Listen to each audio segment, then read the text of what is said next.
Leonard is also has another very, very important, love of his life. He talks about airlines. He's an expert and a consultant in the, aviation industry, and he's an advisor and a consultant, well-traveled, very much aware of what's going on in that industry. And you will see when you read his articles that he will continue to comment on those areas. So he's a very, very well, rounded commentator on very, very interesting subject matter. So welcome to the show, Leonard.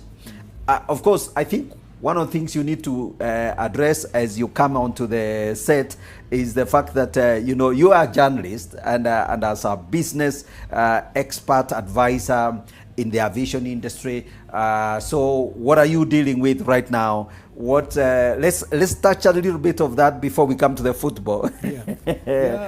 Update us on what's going on, what's trending. Yeah, it's interesting that you raised that, because this morning we had a meeting with the KQ management team.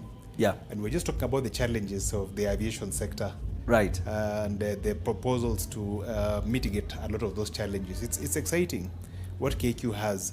One of the challenges that they have had this year is constrained capacity. Constrained capacity in the sense that 3 of their planes that went in for scheduled maintenance were late in returning back to service. Okay. Not because of the fault of KQ, but because it's a global industry issue.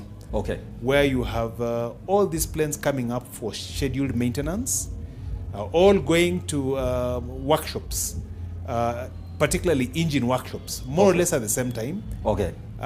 Constraining the capacity of those workshops to work on those engines and to return them to airlines in good time. Okay. So KQ has suffered that constraint.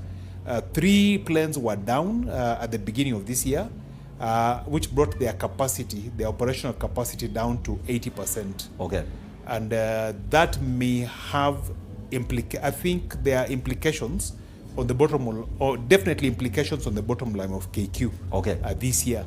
When you're constrained by 80%, when you're constrained by 20%, yeah, for the better part of the year, then you will definitely feel it in terms of the bottom line of KQ. But we wait for their financials to see what they will look like. But one aircraft, I think, is now back to service. I think another one is scheduled to come back to service in September. And by the end of the year, the 3rd one will have returned back to service fully. Okay. So KQ will be back now to full operation. Okay. Yeah, so those are basically the things that are happening within the global aviation industry. It's affecting almost every airline in the world. Okay. Advantage of the big airlines is that they are able to mitigate that by having redundancies in their fleets. Okay. So where you have an airline, say with 100 planes, 90 active, 10 are there for redundancy in the event that one goes to service and fails and delays in returning back to service. But an airline like KQ is, strictly speaking, considered a small airline with 34 planes.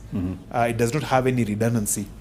And the plan, which is why I'm saying it's exciting, the plan now is to grow that fleet. Okay. Possibly to double it in the next few years. Okay. So that some of these capacity constraints don't arise going into the future.